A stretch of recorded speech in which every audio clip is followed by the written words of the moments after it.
میں کھلی جو آنکھ تو پہلے خدا کا گھر دیکھا، اسی کا نور ہر ایک شے. سحر ہوئی شب معراج کی تو لوگوں نے، سحر ہوئی شب معراج کی تو لوگوں نے، جمال پاک رخ سید البشر دیکھا. کہا یہ سب نے غلاموں سے کیجئے ارشاد، کہا یہ سب نے غلاموں سے کیجئے ارشاد، جو کچھ حضور نے آشا ہے بحر و بر دیکھا. ولی ولی کی صدا تھی جہاں جہاں پہنچا، ولی ولی کی صدا تھی جہاں جہاں پہنچا. ولی علی نظر آئے جدھر جدھر دیکھا،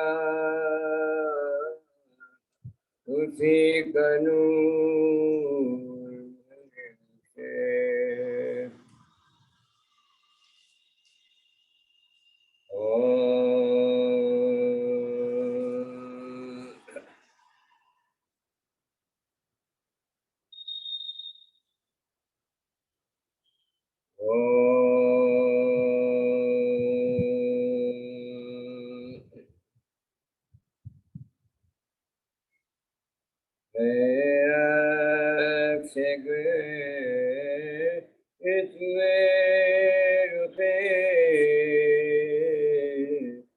اکبر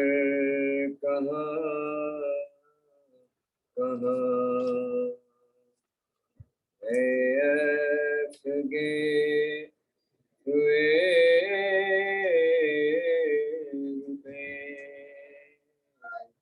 اکبر کہاں کہاں، سنبل کہاں کہاں ہے، بلیٹر کہاں کہاں. گل میں شفق میں لال میں خورشید صبح ہمیں، گل میں شفق میں لال میں خورشید صبح ہمیں، ہے رنگ خون خون سے خنجر کہاں کہاں. صفین میں جمل میں احد میں تبوک میں، صفین میں جمل میں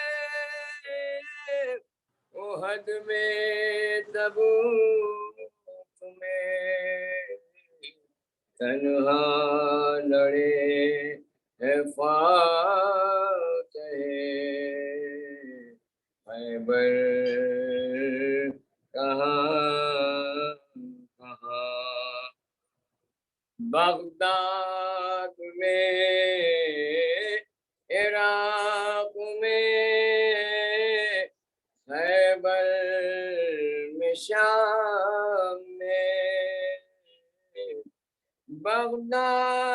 میرا خیبر میں شام میں جام قتل شیخوں ستمگر کہاں کہاں غربت میں گھر میں قبر میں محشر میں اے طبیب غربت میں گھر میں قبر میں محشر میں اے طبیب آئے مدد کو ساقیے کوثر کہاں کہاں ہے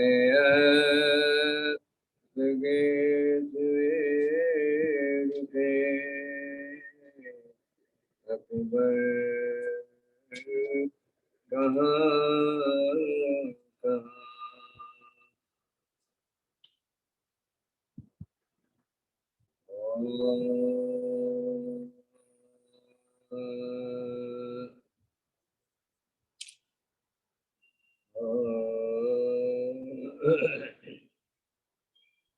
سینے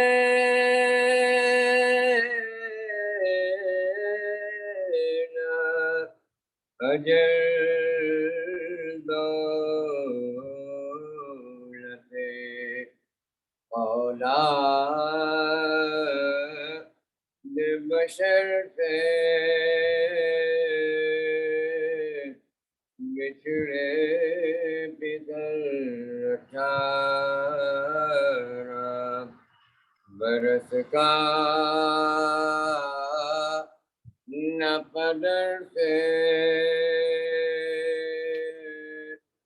پنہا نہ کوئی سارا ہو نظر سے بن بیاہ کا نکلے نا جنازہ کسی گھر سے ہے داتلمر جناب علی اکبر حضرت کی کیسی ہے شباب علی اکبر چھینے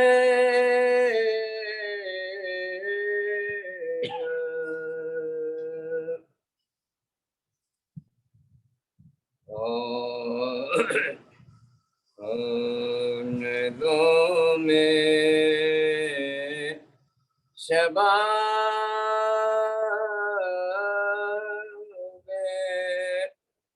علی اکبر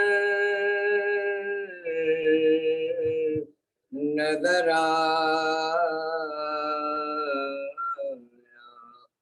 نیدوں میں شباب علی اکبر نظر الجھا ہوا گلے تر نظر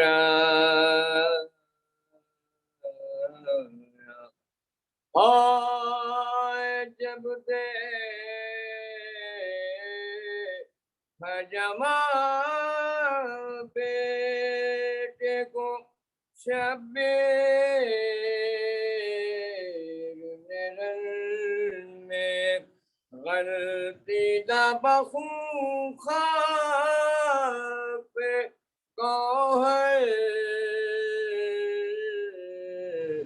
نظر آیا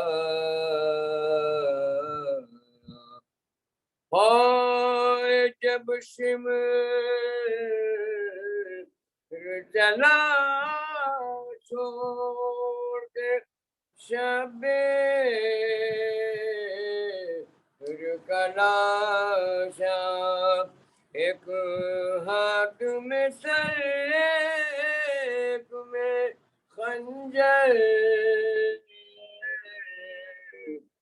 نظر آیا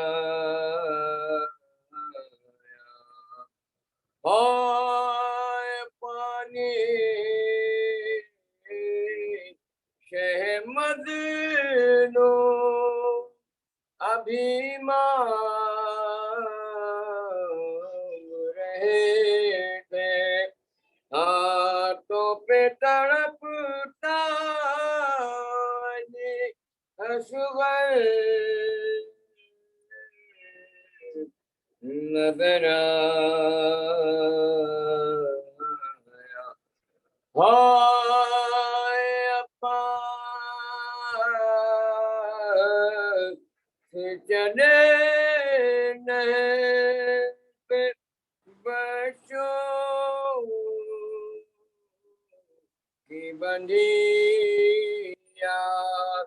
ہر ہاتھ میں امید کا ساغر نظر آیا نیزوں میں شبانہ میں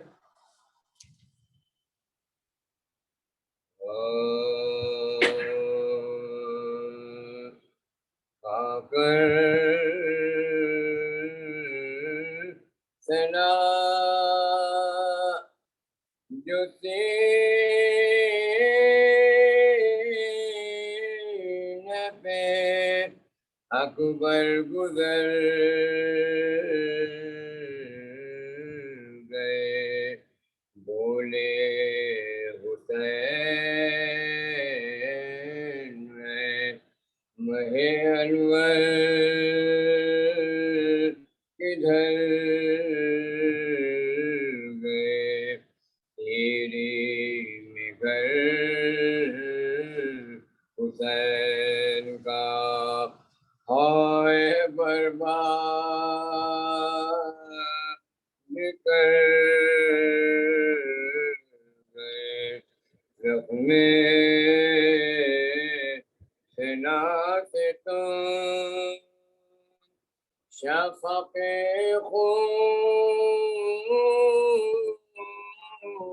خون میں تر گئے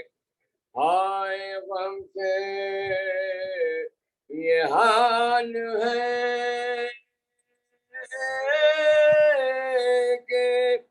بہت بے قرار میری آواز دو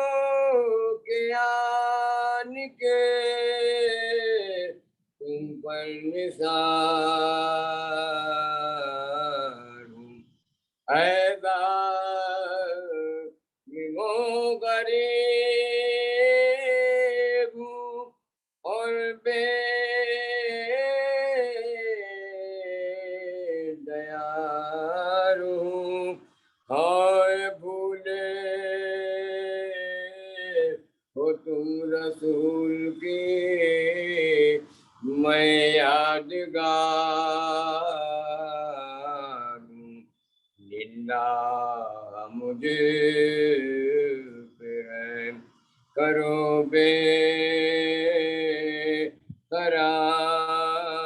قرار ہوں بیٹا جوان مر گیا میں سوگوار ہائے پاؤں کہاں میں اپنے سعادت نشان کو، ہائے پرچی کہاں لگی میرے کڑیل جوان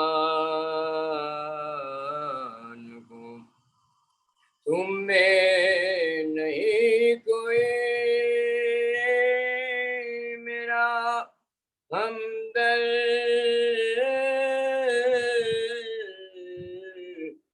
ہائے ہائے اولاد دیس کی ہو گئی اس کا مذاق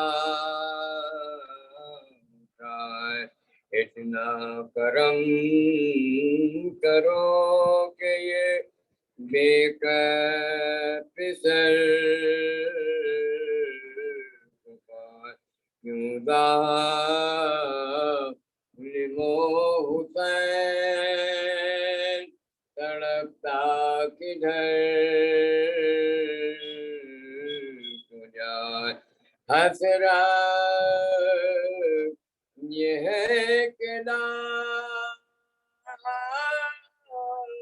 کو ایک بار دیکھ لوں، ہائے پر مصطفیٰ کا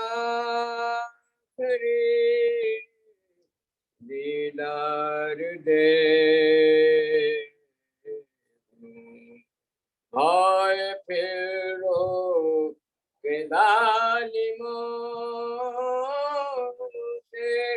یہ کرنے لگے کلام، تم گرچہ جانتے نہیں اپنا مجھے ایمان، پر تم سے تو امر کا طالب ہے کسے ناکام، بیٹا نہیں تو باقی ہے زندگی حرام، اللہ اب دکھا دو تنے پاش کو، ہائے وقت اخیر دیکھ لو اکبر کی لاش کو، آخر سنا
آئینہ ہے مجھے دریا پر اثر عباس کا آئینہ ہے موج دریا پر اثر عباس کا آج بھی ہے نہر کے نزدیک گھر عباس کا آئینہ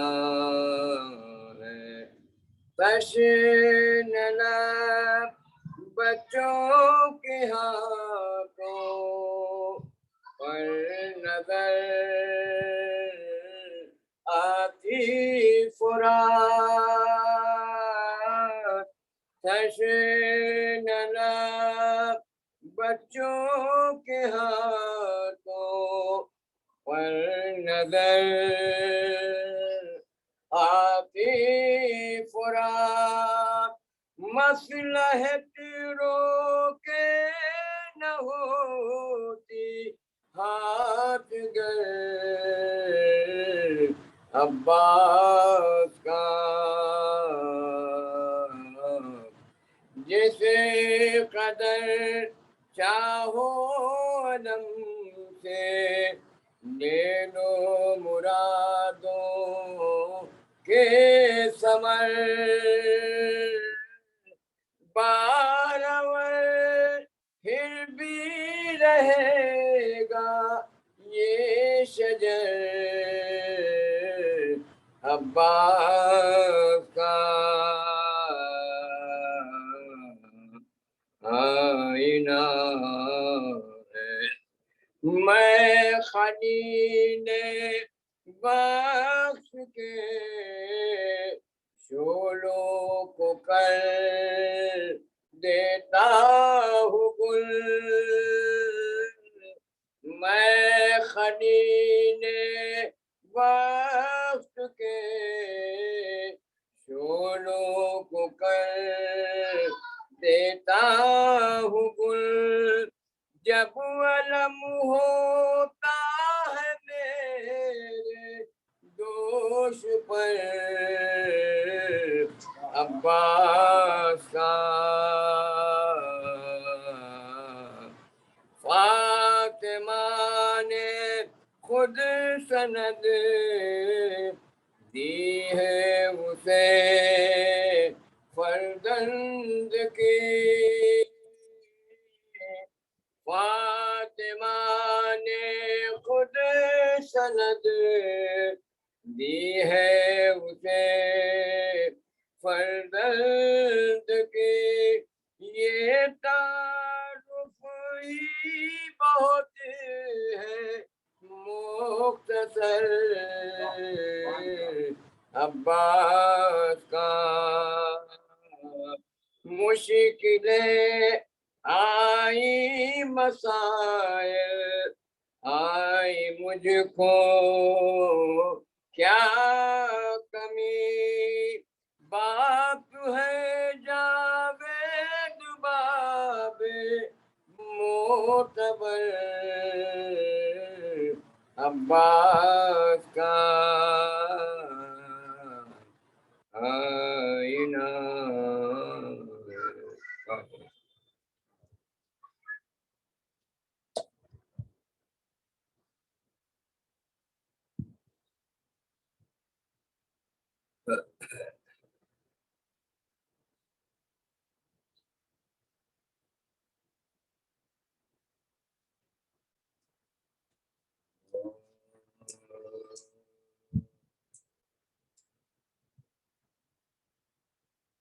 اور اشرف برق جو مقتل سے اٹھا لائے حسین لاش اکبر کی جو مقتل سے لائے حسین نوجوان کو صفے اول سے اٹھا لائے حسین چاند کو شام کے بادل سے اٹھا لائے حسین جا بلب شیر کو جنگل سے اٹھا لائے حسین ہائے جی صدا لاش سران کے لے جا بانو ارے چھٹ گیا فرش سے اکبر کا کلیجہ بانو دیکھ لے آخری دیدار پسر مرتا ہے سامنے آنکھوں کے یہ نورے نظر مرتا ہے اب کوئی دم میں تیرا رشک قمر مرتا ہے ارے منہ سے باہر ہے زبان تشنا جگر مرتا ہے دم ہے سینے میں رکاؤ زخموں سے خون جاری ہے ہائے بانو تیرے گھر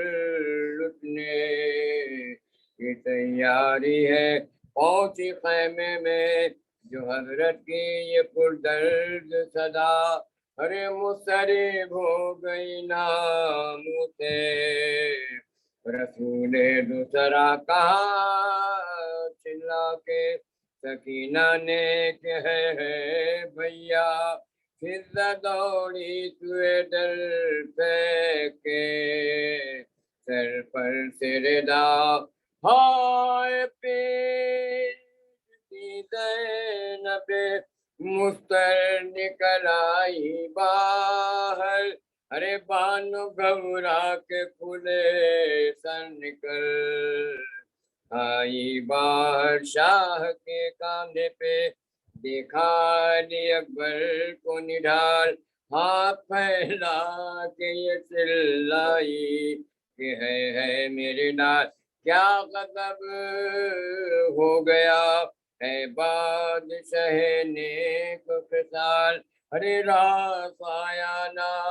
میرے بچے کو 18واں سال ہائے ٹکڑے دیگوں سے بدن ہو گیا سارا ہے ارے کون تھا جس نے میرے شیر کو مارا ہے رو کے بانوں سے یہ فرمانے لگے سرور دی ارے سر نہ پیٹو ابھی زندہ ہے میرا ماہ جب سانس آتی ہے ہر دم دم باد پسی اونچ ان کا بھی ہے اور ہم بھی ہیں مرنے کے قریب ہائے سب چھوٹے اب نہ رہا کوئی سہارا بانو ارے اس جواں بیٹے کے غم نے مجھے مارا بانو کہہ کے یہ لاشیں پتر خیمے میں لائے سرور ہاتھ اکبر کے سنبھالے ساتھ کوئی تر شہن فرزند کو آہستہ لٹایا جا کر گر کے پہلو میں تڑپنے لگی ماں خستہ جگر ہائے کیسی دل پہ سنا غم کی لگائی بیٹا ارے آنکھیں کھولو نہیں مرتی ہے یہ دائی بیٹا سن کے مادر کی صدا کھول دیے دیدینم ہاتھ اٹھا کر کہا رونا میرے سر کی قسم پاس آ کر ہمیں چھاتی سے لگا لو ایک دم رنگ سے آئے ہیں